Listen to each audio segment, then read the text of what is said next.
The meeting of the MAP 3 Citizens Advisory Board, the appointed hour is here. There are some delays on the street that may be delaying some of our members who may come in a few minutes late, but because of other schedules, we'll call the meeting to order, and welcome to all. The first item on our agenda is to consider the approval of the minutes of the September 23, 2010 Advisory Board Special Meeting. The members of the board have been furnished copies of that in your packet. After your review, are there additions or corrections? What's your pleasure? I move we accept the minutes. It's been moved that we accept them and seconded. Further discussion? All in favor say aye. Aye.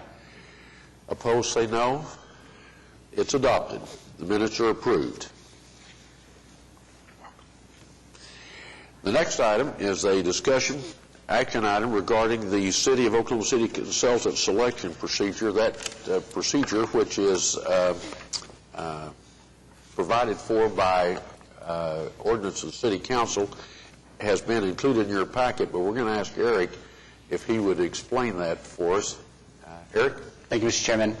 We are obviously, as we've worked over the past couple of months, starting to issue advertisements for several of our projects. And so I wanted to just take a small opportunity to go over the consultant selection procedure. It's a procedure that the city adopted some time ago, and it served the city very well. It's what we'll be operating under as a part of the advisory board and as our recommendations going forward to council.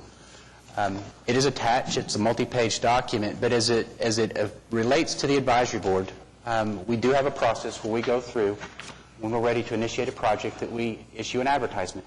We simply seek letters of interest from interested consultants and firms on a particular project. We give them usually 2+ weeks to do that.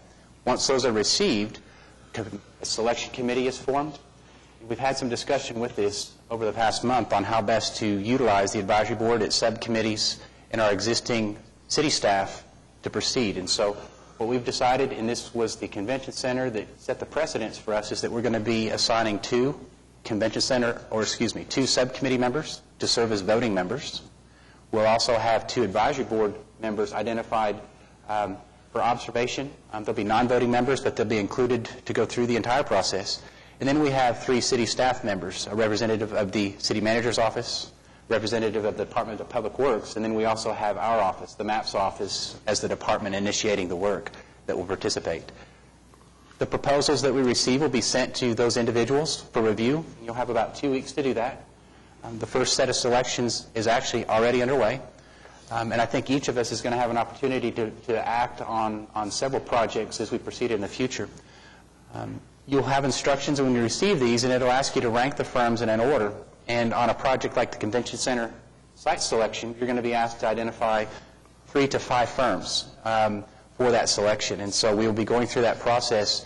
Once those are identified and the committee's results are tabulated, which is all done by Public Works, we then will have a list that we will have for an interview. And so interviews will then be scheduled with the committee.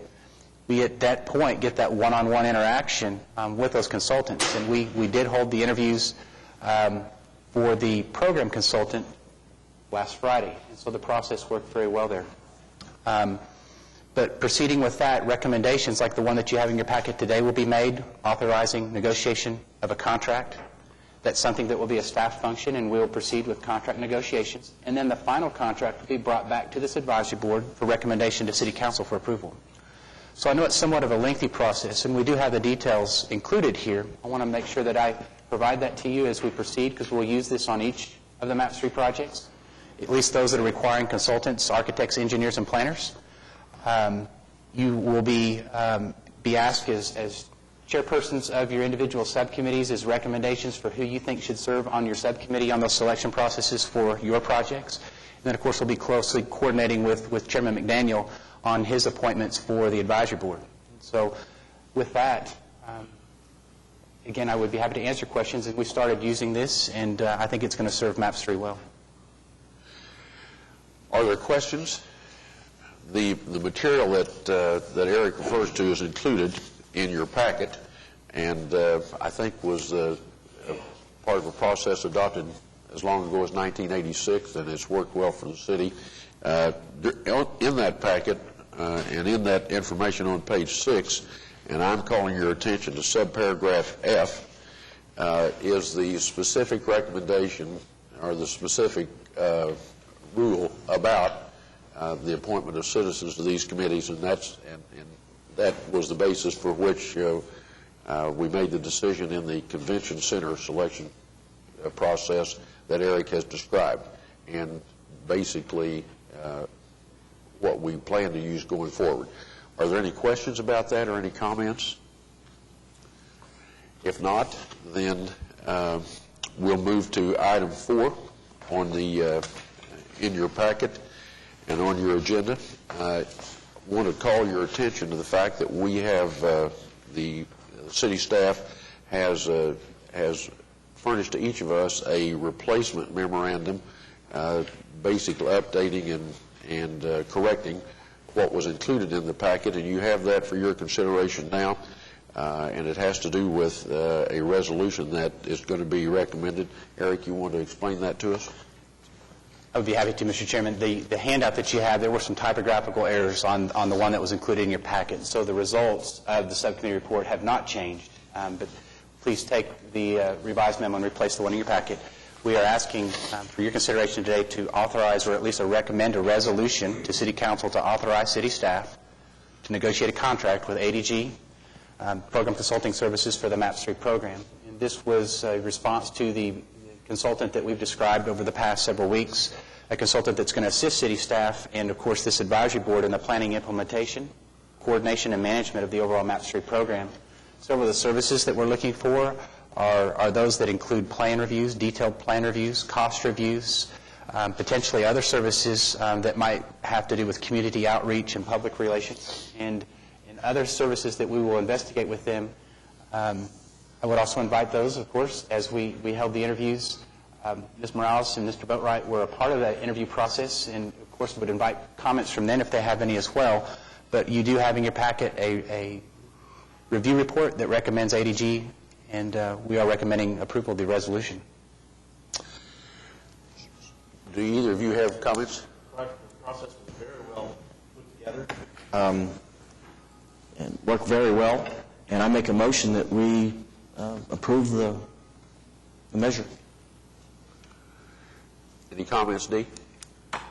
Absolutely stunned by the talent presented to us. The firms really all presented a really, really good program. It was kind of hard to decide in some cases, but we do feel that these were the best ones and have a lot of confidence in it. And are you going to second it? And I second that? it, yes. Thank you. Motion's been made and seconded. Are there questions regarding this item? Comments? If not, the motion has been made and seconded that we adopt the resolution authorizing the city staff to negotiate a contract with ADG, or Architectural Design Group, to be the program consultant for the MAPS 3 program. As many as favor that motion say aye. Aye. Opposed, no. The resolution is adopted.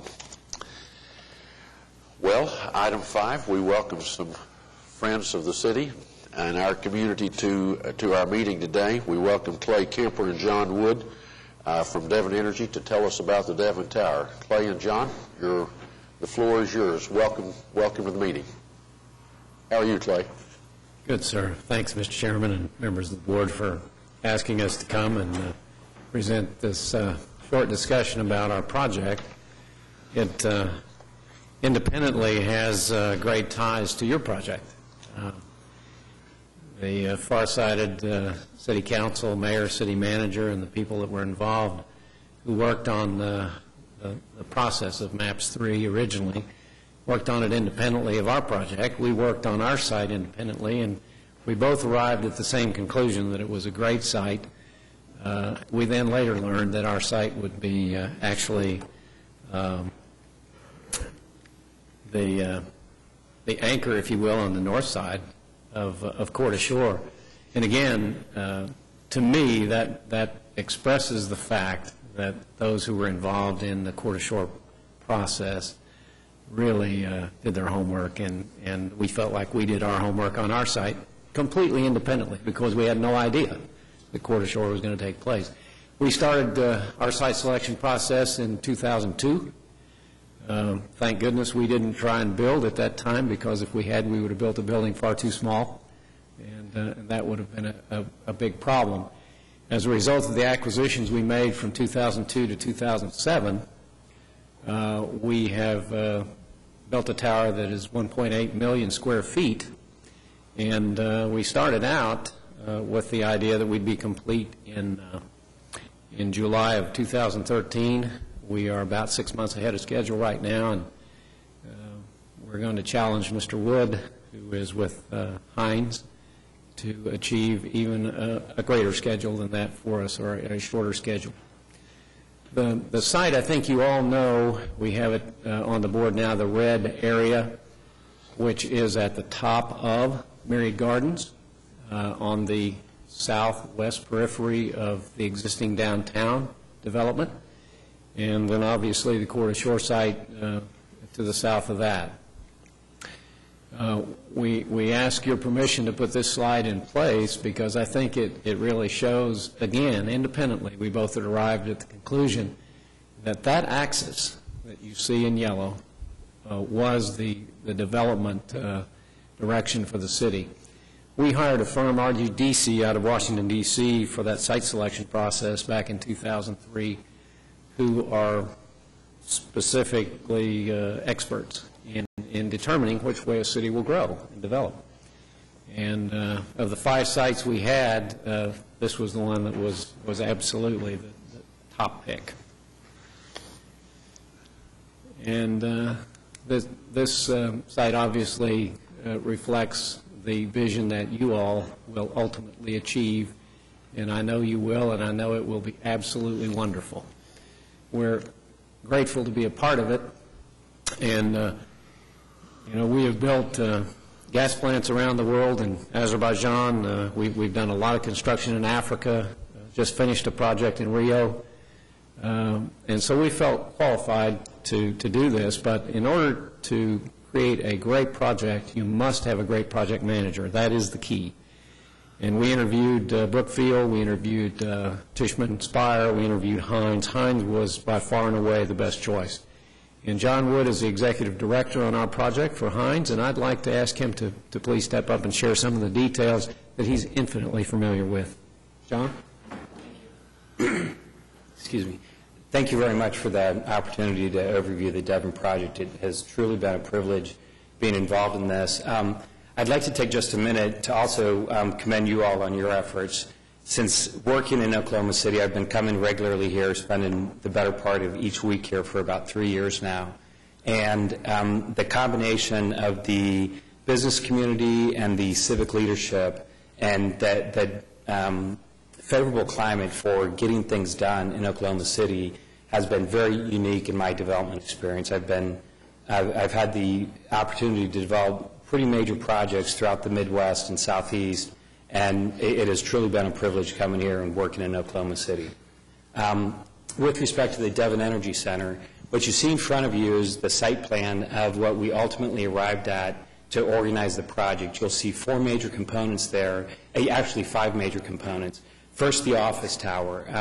The underlying motivation for doing this project is to deliver a business platform that serves Devon's ongoing needs to conduct their business. Most of that is organized in the office tower. It's 50 stories tall, 850 feet. It includes about 1.4 million square feet of occupiable office space. Over to the left of your screen, you see the garden wing. That structure, the garden wing and the podium together, are about another 400,000 square feet of space. The spaces in there, the upper floors, are additional business functions for Devon that don't organize themselves very well on the smaller office tower floor. Uses like a midstream marketing function, training and conference centers, things like that. The ground floor of the garden wing and the rotunda area there are anticipated to be publicly oriented amenities. A restaurant area, coffee shop, and then just some very gracious and elegant public space. The rotunda was really conceived as the unifying element to kind of knit all of these pieces together.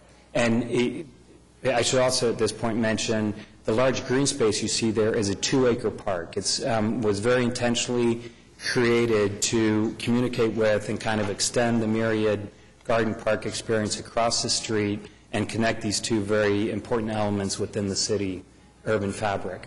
And then getting back to the rotunda, that rotunda is conceived as a very important public space as well, but also architecturally to knit all of these components together.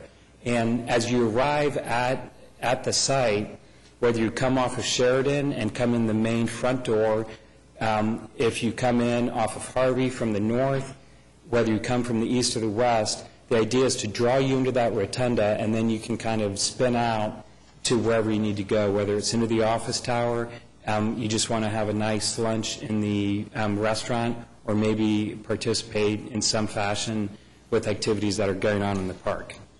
So with that, I've gone through some of this already. 50 stories tall, 850 feet tall.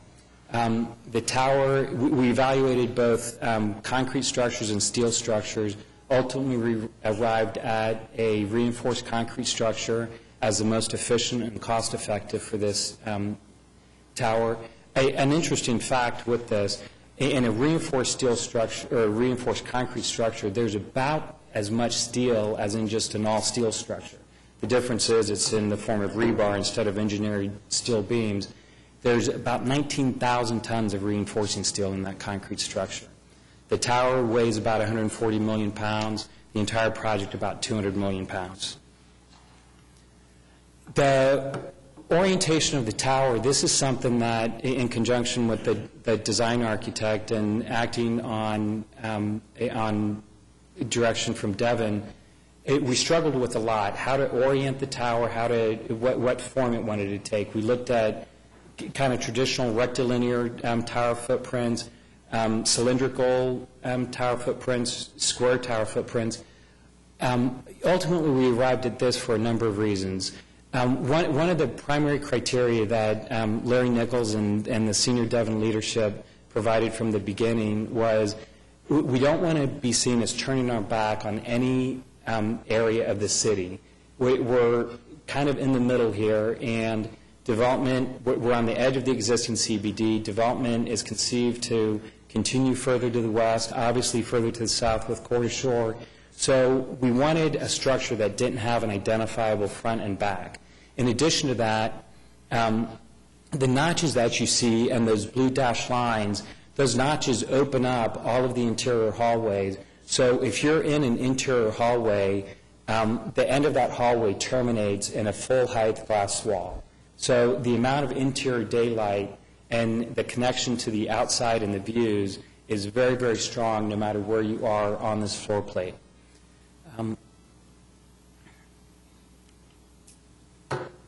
This is an image of the base of the tower. It's a 2-story, about 30-foot tall lobby, very elegant space. Again, floor-to-ceiling glass. The glass wall there that you see it's called a cable net wall. The glass is held in place by cables that are anchored top and bottom, very high tension. And then if you look closely, you can see some very, very small, elegant stainless steel brackets that capture those large glass panels at each of the corners and hold them in place. The wall is a wood screen wall that will be backlit, and again, I think a very elegant, warm, and inviting space.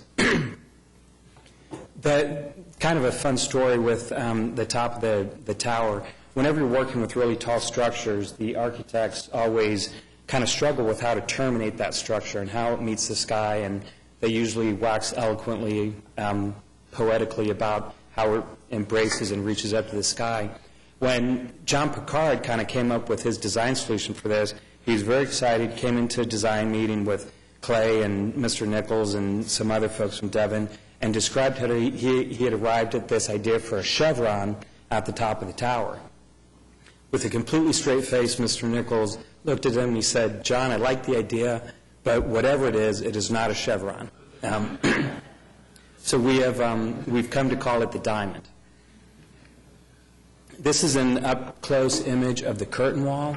Again, with a structure that rises 850 feet tall, adding texture and articulation to that wall really increases the drama and the elegance of the overall structure. The glass in different light conditions, many of you have probably seen the glass going up on the tower right now. At night, when the lights are on, it's very transparent. It allows for a lot of interaction, both from occupants inside interacting with the outside. But in certain light conditions, it's also very, very reflective. So the tower really becomes a reflection of the city of Oklahoma City, the skyline, and everything that's going on. And I think overall will be a very dramatic piece of architecture on the skyline. The rotunda structure, this is an image coming from Sheridan Avenue. The structure is about 120 feet tall, 25,000 square feet. It's a big atrium space. It's structural steel, all enclosed in glass, and it is conceived to be a very important kind of focal point of the project. It'll be a little taller than the IRS building, and the ground floor, again, during normal business hours is conceived as being open to the public. So on a nice sunny winter day or whenever, coming down here and participating in this very interesting piece of architecture, I think, will be something that a lot of people will enjoy. This is an image inside. A couple of things to point out. You can see the circulation rings, so pedestrians, as they come into the tower. Above the second floor, that circulation will be restricted to Devon employees, associates, and their invited guests. It'll be behind security, but it'll still be open and will help activate the public space down below. If you look closely, you can see somewhat of a geometric pattern on the floor of the rotunda. That was inspired by a nautilus shape. Coincidentally, I can't tell you that this was John Picard's idea when he came up with this, but the nautilus fossils are fossils that are typically found in the Devonian era of paleontology. So kind of an interesting connection with Devon there. This is an image as you come into the rotunda.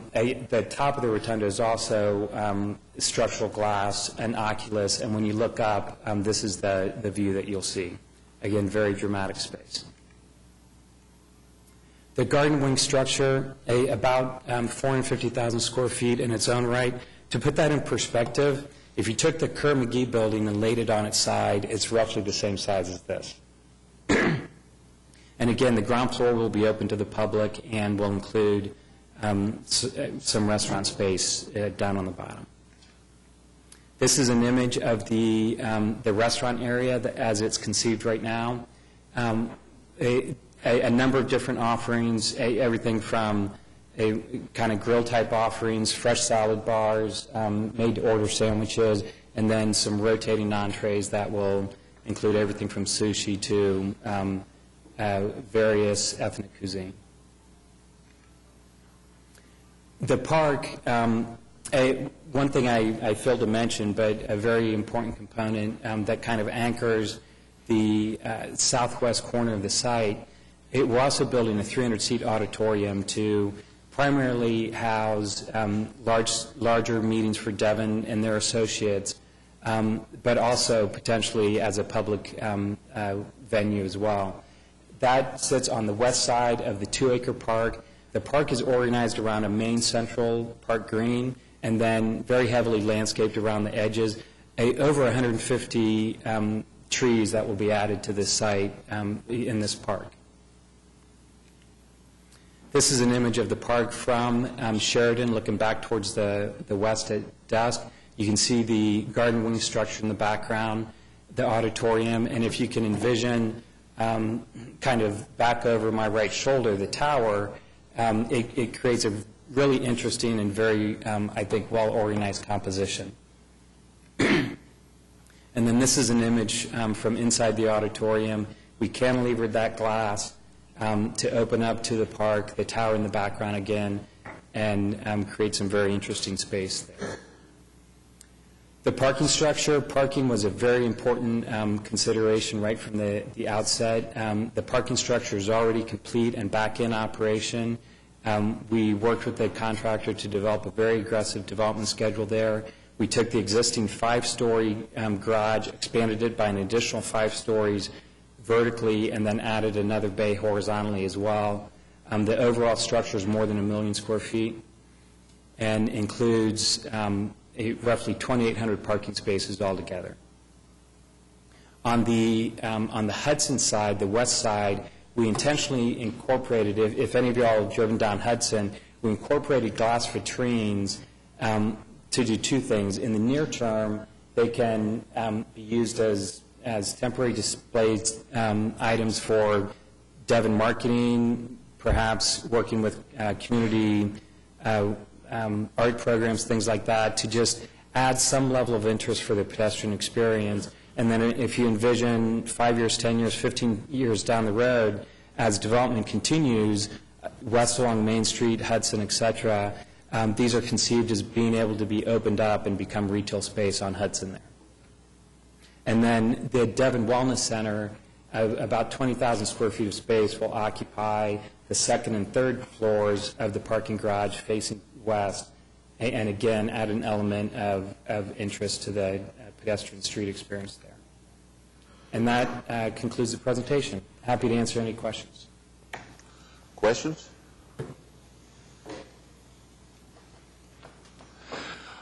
Well, Clay and John, thank you for coming. It's very not only informational but inspirational to all of us. I hope you'll convey to Mr. Nichols, to Mr. Rochelle's, our appreciation for what they're doing for our community and what you all are doing as well.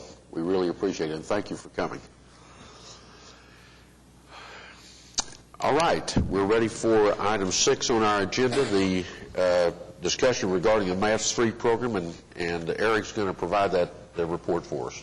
Thank you, Mr. Chairman. We do have included in your packet the MAPS 3 sales tax revenue expenditure report ending August 31st. And we'll continue to bring these to you each month. As you can see, I mean, we're typically a month to 6 weeks behind, and so the September report obviously will be the next one that we'll have at the next meeting. But we're working towards to get this rolling so that you've got these as monthly updates. The other item that I've also included in your packet for this month is the downtown park acquisition map, and I wanted to take an opportunity to invite Joanne Bullard up to do an update just on the North Park property acquisition status. Joanne? Eric, may I ask you a question on the revenues report? This is 3 months worth of sales tax collection, right? It April, is. May, and June. If we actually look at the total collections through all checks that we've received to date that aren't included on the report, we're nearing $40 million of collections. You're a couple of months behind because it takes a while for the state to get the money to the city and so forth. Well, we have that, and you realize as we want to make sure that we're providing closed report information, and so some of the reports aren't fully closed, and so we're always going to be about a month to a month and a half behind on a reporting schedule. What defined closed for us, Eric?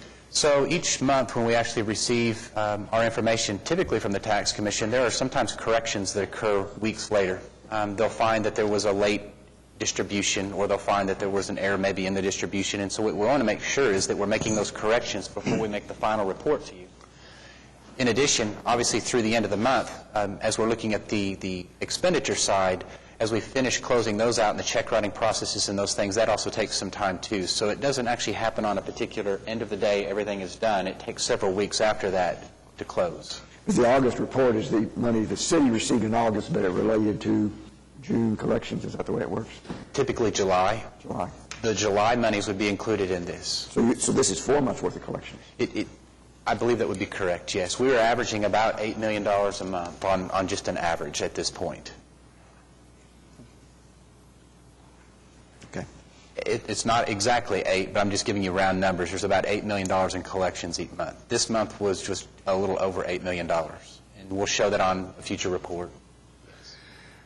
And how does that relate to the predicted income? So we are actually just slightly above target at this moment. That's all good news for us. Okay, Jovan, you're recognized. Thank you very much, Mr. Chairman and MAPS 3 Advisory Committee members. Just a very brief report. It's tough to follow a report on the Devon Energy Tower, so I'll be as brief as I can with a few numbers. Just want to report on the acquisition in the Phase 1, or the north part of the Central MAPS 3 part. There are basically 29 parcels, ownership parcels in that whole area.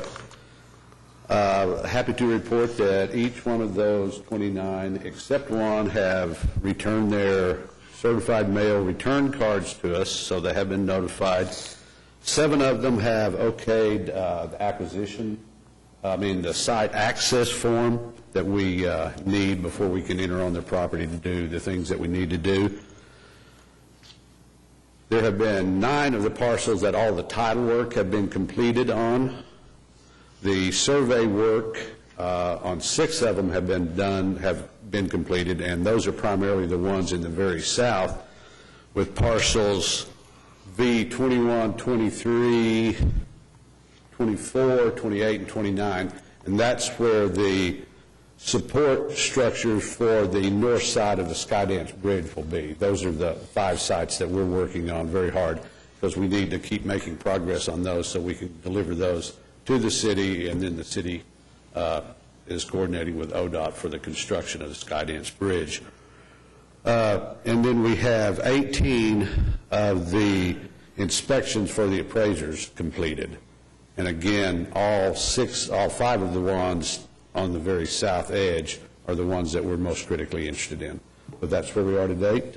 We have 1 appraisal completed, 4 of them are to the review appraisal stage now. So we're moving along, staying on track.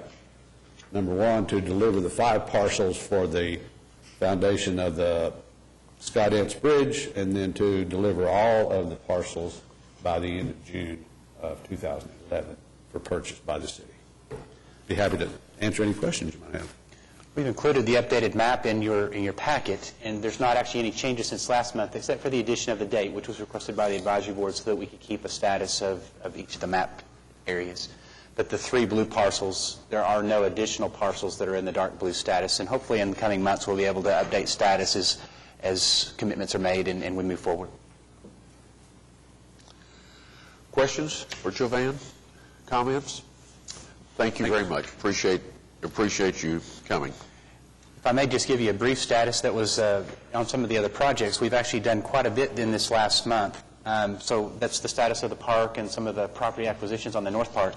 On the convention center, obviously the consultant selection for the site study is underway. The committee, selection committee, in accordance with the procedures that we were describing earlier in the meeting, has been identified. The 2 from the advisory board that have been selected to participate on that are Sue Hooper and Mike Adams, and then from the subcommittee is Larry Nichols and Mike Carrier. And so the proposals that we've received are being distributed to them now, and there'll be about a 2-week process for the responses, and then we'll proceed to the next step, which will then be the interviews, and then coming back to this advisory board with a recommendation for negotiation of a contract. And so I think you'll start to see this more normal process pursue as we engage more and more consultants in the future. On the river, we actually have 2 of the consultant processes underway. Both are due. The letters of interest are due tomorrow. And so this would be for the windscreen project that we advertised about 3 weeks ago, and then also the night lighting for the race course. So we will soon be proceeding with the selection process on those following the receipt of those proposals. On the modern streetcar, work is still progressing on the hub study, which is being performed by the Central Oklahoma Transportation and Parking Authority. On the wellness centers, we've also advertised the consultant for the scope of work development. And this is to help, again, us better understand that project. We'll be hiring a consultant to go through what we'll call programming, identifying the size and the shape and the function of the building, helping us associate some cost with that, again, to give us the same level of information that we have on the other projects. That'll help us in the future make better decisions on prioritizations and such. And then I think our last update, and we actually did it at the beginning of the meeting, we are then, with your approval today, going to forward the resolution to council to authorize the negotiations of a contract with ADG for program consulting services. Our goal is to negotiate that very quickly because that is a key component for us so that we can actually start talking about prioritizations, how that relates to cash flow, putting the projects in an order that meets each of our interests and each of our needs as we progress forward. be pretty much the document that will follow that staff can then use from day to day and week to week and bring back reports on schedule. But other program information, I'm available if we have any questions regarding any of the projects or the MAPS 3 program. Any questions for Eric? Thank you for that report. We'll move to item 7, and this will be a recurring item on our agenda as more subcommittees are appointed and act. One of the subcommittees that has met 2 times now is the Convention Center Committee, and Susan Hooper is the vice chair of that committee. She's going to give us a report about their actions today. Susan? Well, I'm happy to report that we've met twice. This last meeting that we had last week, we were addressed by the mayor, and he just made some general comments to us, and I think probably gave us the charge of go forward. The committee all feels very strongly that this is an important project, as is everything else, but such a large scale, it's going to take a lot of time from the beginning to the end.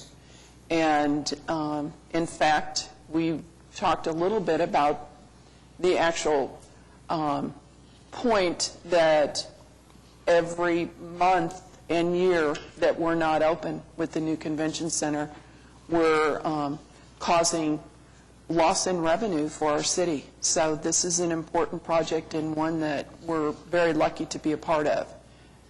We do have the subcommittee, I guess it is, appointed, and we'll be looking at the consultants that will help us first with our first step, which will be the siting of the convention center. So Michael Adams and I are non-voting members of that committee.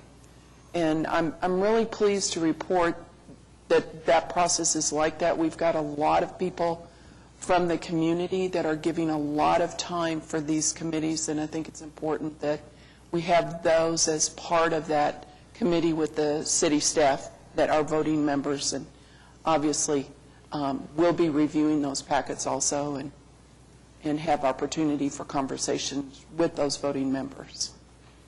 So any questions on that? Any questions for Susan about that? Michael has been attending those meetings as well, and we appreciate that. Eric, anything you wanted to add to that? You know, not to the Convention Center subcommittee, but there are 3 additional committees that have been named, and so staff is going to be working with each of the chairpersons first, and then we'll also be working with the other subcommittee members to start establishing meetings in the first part of November. And so as we look at our November 18th meeting, which is when we're scheduled to meet next, we anticipate that we'll have 3 or 4 subcommittee reports that could be potentially done at that time. So this will become an increasingly large part of our agenda each week to hear from those subcommittees. And just to supplement what Eric said, in your packet, you've already seen there is a list of the subcommittees. There are 8. 4 have been appointed. The members of those subcommittees are listed. I think that Eric said this already, but I will emphasize it from the Convention Center Committee, the 2 that have been appointed from that subcommittee to serve on the Consultant Review Committee, in addition to Susan and Michael, who are going to be the public observers from this committee, are Larry Nichols from Devon Energy and Mike Carrier, who is head of the Convention and Visitors Bureau for Oklahoma City. And they both had quite a lot of experience in this, as you probably have already heard. Michael? I do have a quick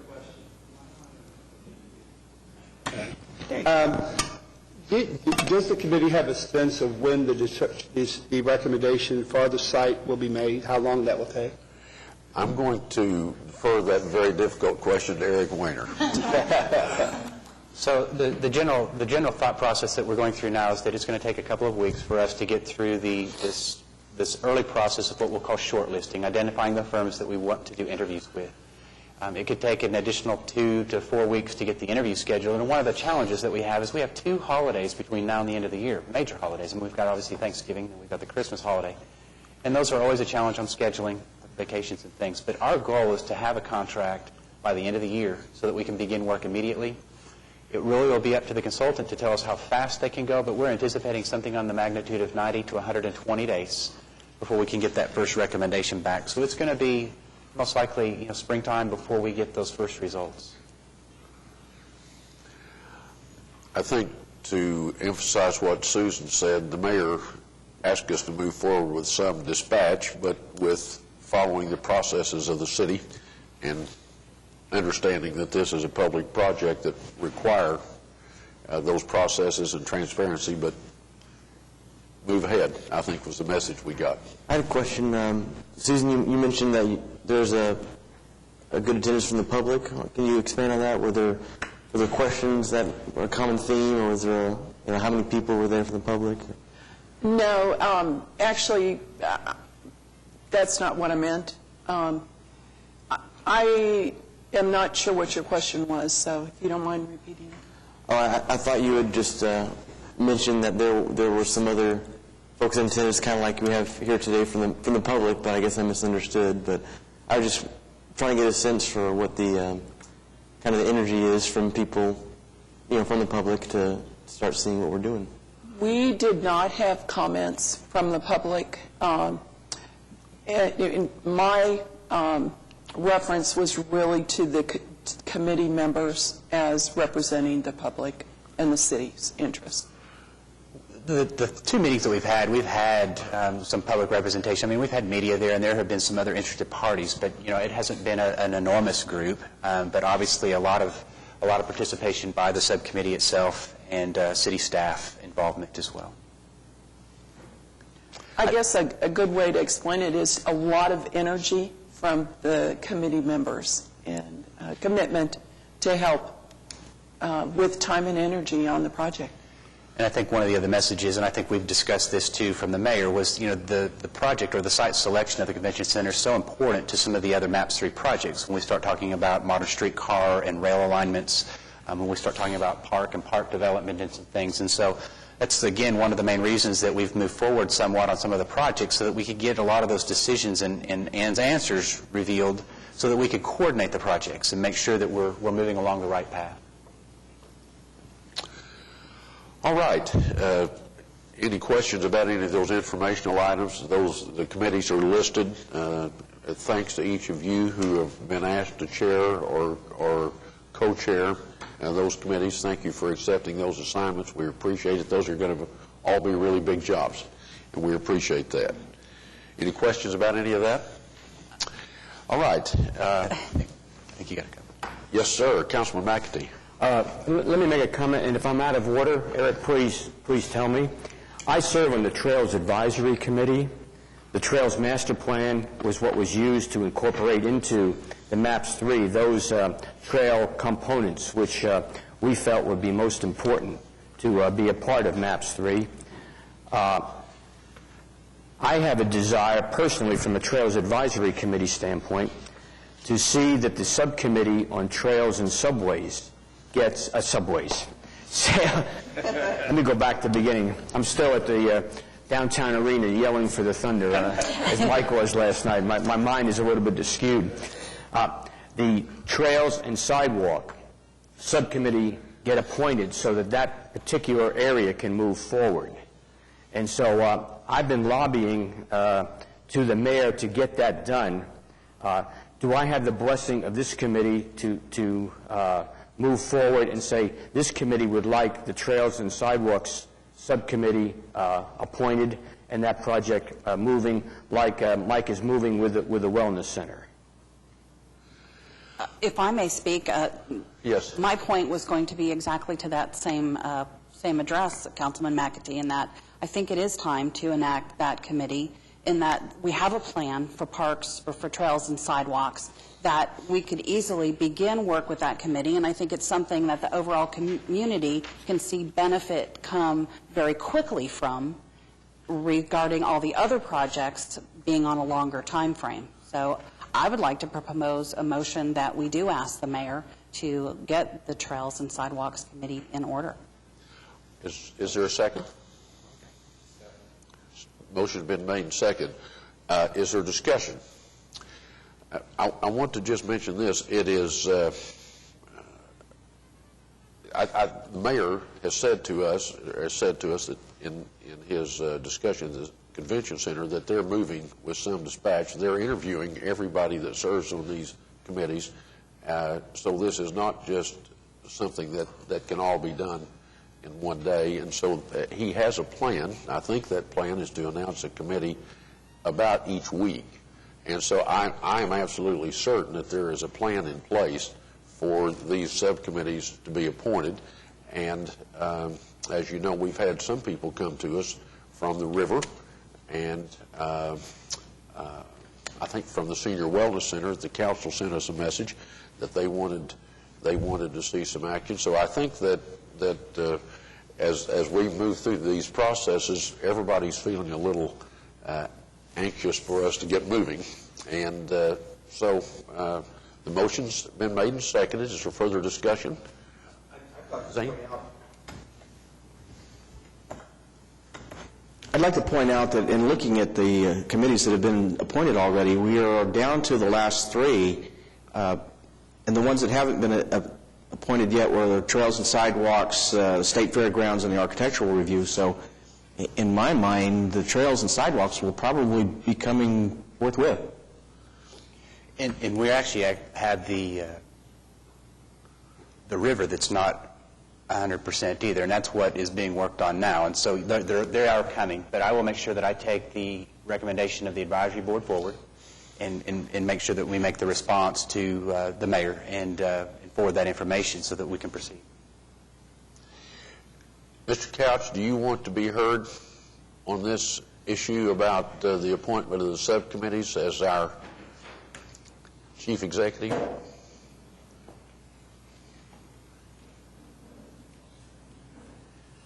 I'm Jim Couch with the City Manager's Office. Eric's correct. The mayor is in the process of putting together the subcommittee right now, finalizing it for the river. And because we've got, obviously, proposals coming in on the river, and there's some interest to get moving on that. I mean, as I've mentioned a couple of times, there's 8 projects, and there's only 8 folks thinking that their project should be first. And so as we go forward, we need to have a little bit of order to it. But they're all important. We need to move forward on all of them. And Mr. McAtee is, again, correct that the rivers or the trails and sidewalks is an easy piece that we could get going on. But we're also getting pressure to do the others, and I'll talk to the mayor and make sure that he makes that a priority. I know he's working on multiple committees at the same time, and we'll try to get going on that too. Okay, thank you, Mr. Couch. Well, we have a motion, and it has been seconded. Is there further discussion? All in favor of the motion, say aye. Aye. Opposed? Then we will, Eric and Mr. Couch will deliver that message to the council force. Thank you, Councilman McAtee. I will not be tar and feathered at the next Trails Advisory meeting. Well, that's important to us. That's important to us. All right. Are there further comments by any member of the board or staff? Well, now's the time that we offer an opportunity for citizens who are here that would like to address the Citizens Advisory Board. Are there comments from citizens? Well, seeing none, if there's no further business, the meeting is adjourned. Thanks for coming.